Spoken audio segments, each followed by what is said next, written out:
नमस्कार, सुरेखा रेसिपीमध्ये तुमचे खूप खूप स्वागत आहे. आज आपण 15 ते 20 दिवस कोथिंबीर ताजी टवटवीत कशी ठेवायची ते पाहणार आहोत. आमटी, भाजी, वरणामध्ये आपण बारीक चिरलेली कोथिंबीर घालतो. त्यामुळे आपला पदार्थ छान दिसतो आणि पाहता क्षणी तो खायची इच्छा होते.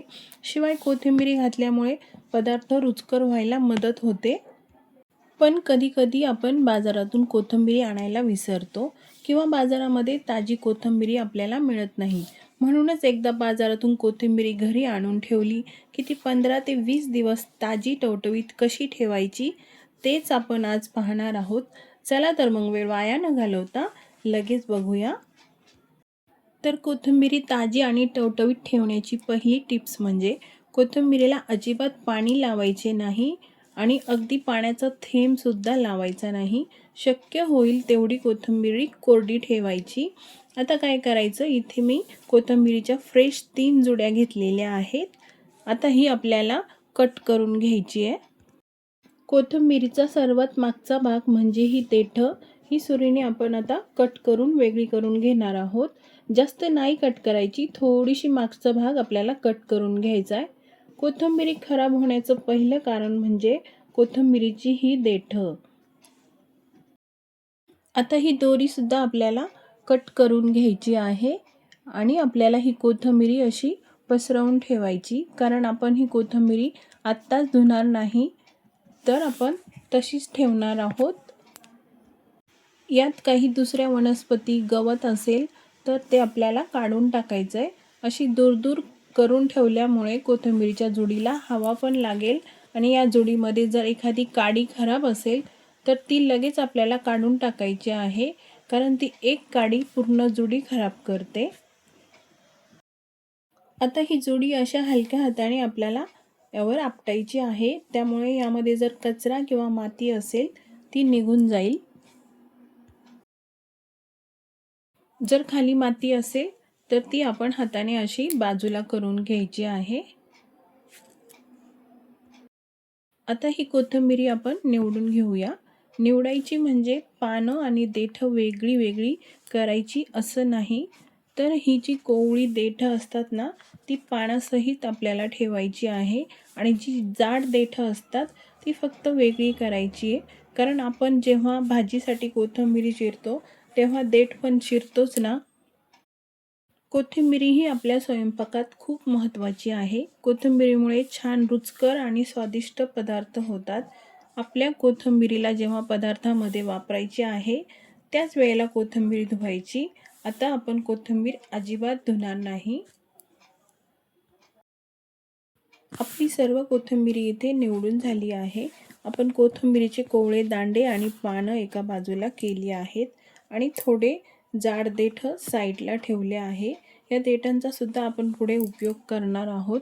आपण हे दांडे का ठेवले, तर या दांड्यामध्ये सुद्धा कोथिंबीरीचा छान फ्लेवर असतो. खूप महत्त्वाचे फायबर या दांड्यामध्ये असते, जीवनसत्व असतात. त्यामुळेच हे कोवळे दांडे सुद्धा आपण पदार्थामध्ये वापरतो. हे आता मी स्वच्छ धुवून घेते.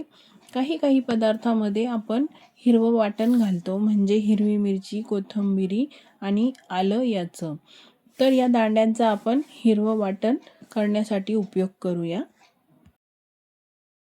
मिक्सरच्या भांड्यामध्ये या धुतलेल्या सर्व गाड्या आपण घालून घेऊया. यात सोबत 4 ते 5 हिरव्या मिरच्या घालत आहे आणि थोडंसं आपल्याला आलं घालायचं आहे. आल्याचे मी असे छोटे छोटे तुकडे करून घालणार आहे. असे छोटे छोटे तुकडे करून आलं घातलं की पटकन बारीक होतं. जर असं डायरेक्ट आलं घातलं तर ते कुठे जाड राहतं, कुठे बारीक होतं, त्यामुळे असे कट करून घाला. आता यामध्ये थोडीशी कोथिंबीर पण घालायची आहे. ही सुद्धा मी स्वच्छ धुवून घेतली आहे आणि पाणी न घालता याची मस्त बारीक पेस्ट आपण करून घेऊया. तर हे बघा, अशा पद्धतीचं मी हे वाटण करून घेतलंय. आता हे आपण एका बाउलमध्ये काढून घेऊ. हे वाटण तुम्ही तुमच्या आवडीच्या भाज्यांमध्ये घालू शकता. आपलं हिरवं वाटण इथे तयार झालंय. आता ही कोथिंबीर 15 ते 20 दिवस कशी टिकवायची ते पाहूया. तर त्यासाठी मी इथे प्लॅस्टिकचा डबा घेतला आहे. तुम्ही काचेची बरणी घेऊ शकता किंवा प्लॅस्टिकची बरणी घेऊ शकता किंवा एखादा डबा घेऊ शकता. फक्त त्याचं झाकण चांगलं घट्ट असायला हवं. मी हा डबा स्वच्छ धुवून आणि एकदम कोरडा करून घेतला आहे. आता या डब्यामध्ये मी टिश्यू पेपर ठेवणार आहे, कारण कोथिंबिरीमध्ये जर ओलावा असेल तर सगळी कोथिंबिरी खराब होणार या डब्यात ठेवली तरीसुद्धा. म्हणूनच आपण इथे टिश्यू पेपरचा वापर करणार आहोत. कोथिंबिरी सुरक्षित राहण्यासाठी हा टिश्यू पेपर डबल घडी करून डब्याच्या तळाशी आपल्याला अशा पद्धतीने ठेवायचा आहे. आणि वरती थोडीशी कोथिंबिरी घालायची. हलक्या हाताने घालायची, जास्त दाबून बसवायची नाही. हे बघा या पद्धतीने. आणि पुन्हा एकदा मध्यभागी आपल्याला आणखी एक टिश्यू पेपर ठेवायचा आहे. तुम्ही कोणत्या पद्धतीने कोथिंबिरी सेफ ठेवता हे सुद्धा मला कमेंटमध्ये नक्की सांगायचं आहे. तर हे बघा अशा पद्धतीने मध्यभागी पण मी एक टिश्यू पेपर ठेवला आहे. आता यावरती पण आपल्याला थोडीशी कोथिंबिरी ठेवायची आहे. पुन्हा वरती एक टिश्यू पेपर ठेवायचा, म्हणजे तळाशी एक, मध्यभागी एक आणि वरती एक, असे 3 टिश्यू पेपर मी ठेवले आहे. यामुळे कोथिंबिरीमध्ये ओलावा असेल तर हा टिश्यू पेपर शोषून घेईल आणि आपली कोथिंबिरी कोरडी राहील. आता याला घट्ट झाकण लावून घेऊ. एक काळजी घ्यायची ती म्हणजे जो डबा किंवा बरणी आपण घेऊ ती स्वच्छ आणि कोरडी असली पाहिजे. आणि दुसरं म्हणजे त्या डब्याचं आणि बरणीचं झाकण घट्ट असले पाहिजे, म्हणजे बाहेरचा ओलावा कोथिंबिरीमध्ये जात नाही. आता आपण कोथिंबिरी टवटवीत ठेवण्याची दुसरी पद्धत पण बघूया. तर त्यासाठी मी इथे ॲल्युमिनियम फॉईल घेतली आहे. पाहिजे तेवढी आपण आता ही कट करून घेऊया. जेवढी आपल्याला ॲल्युमिनियम फॉईल हवी आहे तेवढी मी कट करून घेतली आहे. आता यामध्ये आपण कोथिंबिरी ठेवूया.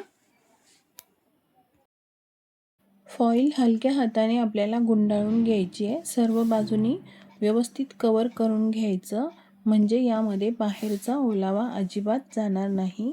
2 ते 3 टिप्स फॉलो केल्या तर आपली कोथिंबीर 15 ते 20 दिवस ताजी आणि टवटवीत राहील.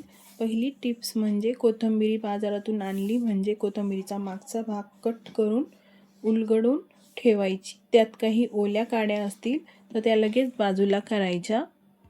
आणि दुसरी टिप्स म्हणजे ज्या डब्यात किंवा ज्या बरणीमध्ये तुम्ही कोथिंबिरी साठवणार आहात त्या बरणीचे झाकण किंवा त्या डब्याचे झाकण घट्ट असायला पाहिजे.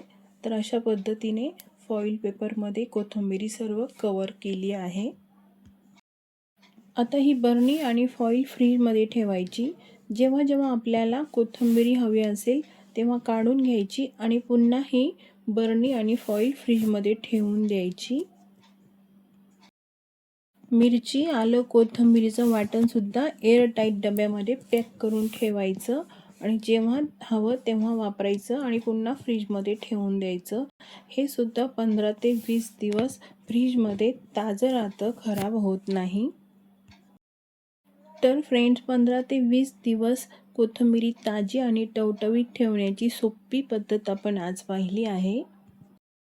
तर फ्रेंड्स, सोप्या पद्धतीने खूप साऱ्या टिप्ससह हा व्हिडिओ मी तुमच्यासोबत शेअर केला आहे. व्हिडिओ आवडला तर लाईक करा, शेअर करा, चॅनलला सबस्क्राईब केलं नसेल तर सबस्क्राईब करा. तुम्ही कोथिंबिरी साठवण्यासाठी कोणती पद्धत वापरता ते सुद्धा मला कमेंटमध्ये नक्की सांगा.